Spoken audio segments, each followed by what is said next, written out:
Assalamu alaikum ya talib, bienvenue à toi chère étudiante, cher étudiant pour la présentation d'un nouveau livre.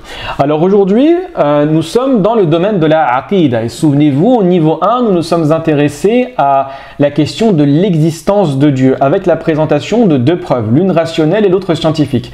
La première était l'impossibilité de la régression causale à l'infini, ce qu'on appelle en arabe at-tasalsul, et la deuxième était le principe anthropologique, à savoir le réglage fin de l'univers. Donc pour continuer à abonder dans ce sens, je vous présente aujourd'hui le livre Dieu, la science, l'épreuve, l'aube d'une révolution de Michel-Yves Bolloré et d'Olivier Bonassi. Alors c'est un livre qui a été écrit par une vingtaine, ou plutôt avec la participation d'une vingtaine de savants spécialistes et qui a pris approximativement 3 années à être rédigé. C'est un livre extrêmement intéressant pour corroborer tout ce qui vient affirmer l'existence d'un Dieu créateur. Donc les auteurs vont s'intéresser aux principaux arguments, aux principales preuves sur l'existence de Dieu dans le domaine de l'astrophysique, mais également dans le domaine de la biologie, et ils vont réfuter les principales allégations philosophiques de l'athéisme. Par contre, il y a un bémol dans ce livre-là, c'est une présentation chronologique que je qualifierais de biaisée. Pourquoi? Parce que les auteurs vont, au fur et à mesure de l'avancée de ce livre, inviter le lecteur à adopter non pas des positions de croyants, mais des positions chrétiennes. Donc ils vont parler des erreurs, par exemple, que l'on retrouve dans la Bible. Et pourquoi on retrouve ces erreurs dans la Bible? Ils vont parler de l'identité de Jésus, le présenter comme le Fils de Dieu, du peuple juif, de certains miracles connus dans le monde chrétien, principalement celui de Fatima, etc.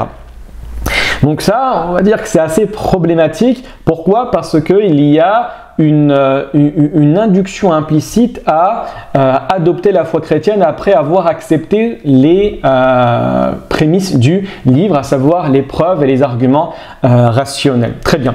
Par contre, en dehors de cela, vous allez retrouver effectivement beaucoup d'éléments extrêmement passionnants, extrêmement intéressants et louables que ce livre propose. Donc principalement, il y a une présentation qui est vulgarisée, donc accessible à toutes les personnes, même sans aucune connaissance scientifique. Vous allez voir, les auteurs vont vous familiariser au fur et à mesure avec les idées de Big Bang, les idées également de thermodynamique par exemple, également les constantes cosmologiques, également parler de la problématique de dire que le monde et l'univers viennent du hasard, parler du mur de Planck, du temps de Planck, etc. C'est des notions qui, de prime abord, sont assez difficile à saisir, mais au fur et à mesure que vous lisez, vous allez voir que ce n'est pas extrêmement complexe. Deuxième des choses, et c'est un plus qu'on va retrouver dans de très rares livres, c'est la présentation de la méthodologie scientifique. En d'autres termes, les auteurs vont expliquer à quoi fait référence dans le domaine scientifique le terme de preuve. Donc vous allez voir que ça y va crescendo et c'est très bien fait pour comprendre la mentalité scientifique dans la dénomination de preuve que nous donnons à une méthodologie ou à un élément que nous mettons en évidence. Mais également, c'est très beau à la fin, il y a la présentation des méfaits de l'athéisme et une réponse claire sur des fausses propositions qui sont données par l'athéisme. Parce qu'il y a une différence entre une personne qui est véritablement athée, c'est-à-dire qui a travaillé la question et qui est convaincue de l'inexistence de Dieu, c'est ça la définition de l'athéisme en français, c'est pas celui qui ne sait pas, c'est celui qui affirme l'inexistence de Dieu, et la personne qui veut être athée, pour ne pas se soumettre et s'inféoder à une religion ou à l'idée d'un créateur. Donc, faites bien la différence entre les deux. Donc vous allez trouver à la fin une présentation des principales questions de l'athéisme et une tentative de réponse extrêmement précise concernant ces dernières. Parmi les exemples qu'on peut donner, et vous allez voir que c'est une position généralement de personnes qui sont anti-religieuses, c'est l'idée de dire que la religion est génératrice de violence. Vous allez voir que, preuve à la pluie, on se rend compte qu'à travers tous les conflits de l'histoire avec un grand H, il y a environ 1750 conflits armés et qu'il y a environ simplement 200 conflits qui sont liés à des motivations religieuses. Grosso modo, c'est environ simplement 2% des personnes qui meurent pour des motifs religieux. Donc 98% des personnes qui meurent ne sont pas pour des conflits d'ordre religieux. Vous avez également à la fin une centaine de citations de scientifiques autour de la croyance en Dieu. Donc pour finir, laissez-moi vous lire un passage extrêmement beau de ce livre-là sur la problématique de l'athéisme. Et ce passage, et vous allez voir même à la fin de la lecture de ce livre, vous allez vous rendre compte que, c'est un petit peu ce que disait le docteur Adnan Ibrahim, concernant la personne qui va continuer en connaissance de cause à réfuter Dieu malgré toutes les évidences, toutes les preuves scientifiques que nous connaissons aujourd'hui. Il utilise le terme de suicide rationnel, c'est-à-dire tu ne peux continuer à croire que tu es rationnel en refusant l'idée de Dieu malgré toutes les évidences que l'on met en face de vous. Très bien, donc qu'est-ce que l'auteur va dire, page 175.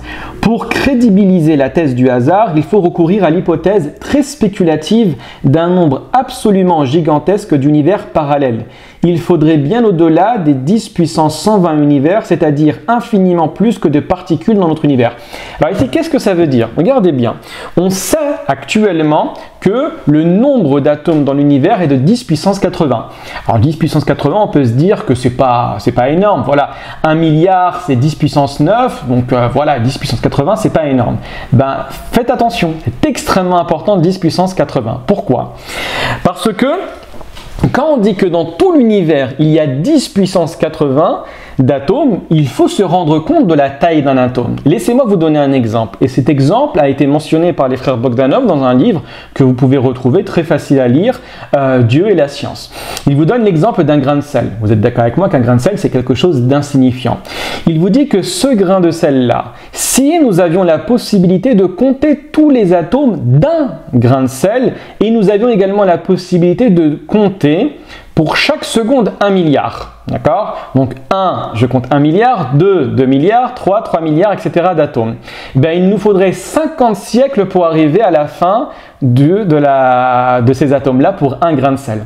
Également, un autre exemple qui est extrêmement impressionnant, et si les atomes du seul grain de sel avaient la tête d'une tête d'épingle, ils avaient la taille, pardon, d'une tête d'épingle, ils remplirait et il couvrirait l'ensemble de l'Europe sous une couche uniforme avec une hauteur de 20 cm.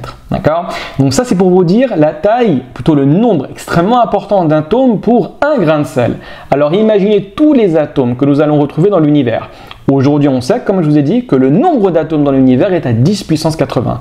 Et là, qu'est-ce qu'on vient de vous dire? On vient de vous dire tout simplement que pour pouvoir crédibiliser la thèse du hasard, il faudrait un nombre extrêmement gigantesque d'univers parallèles, à savoir 10 puissance 120. Vous allez voir qu'un autre scientifique, un mathématicien de Oxford, Roger Penrose, va nous donner le chiffre hallucinant de 10 puissance 123 pour dire que l'univers viendrait du hasard. Donc c'est un chiffre que personne ne peut accepter en toute honnêteté. Très bien, on continue. Je relis. Pour crédibiliser la thèse du hasard, il faut recourir à l'hypothèse très spéculative d'un nombre absolument gigantesque d'univers parallèles. Il faudrait bien au-delà de 10 puissance 120 univers, c'est-à-dire infiniment plus que de particules dans notre univers. Là, vous avez compris à quoi ça fait référence. Produit par un improbable mécanisme générateur d'univers dont nous ignorons tout. Nous examinerons au chapitre suivant la plausibilité de cette dernière hypothèse désespérée, entre guillemets, selon le mot du professeur Neil Manson. L'hypothèse, et là je cite Neil Manson, l'hypothèse des multivers est suspectée d'être le dernier recours pour les athées désespérés. Voilà, bah écoutez, j'espère que vous allez vous procurer ce livre et le lire. N'hésitez surtout pas à m'interroger si vous avez des questions. Barakallahu fikum, wassalamu alaikum wa rahmatullahi wa barakatuh.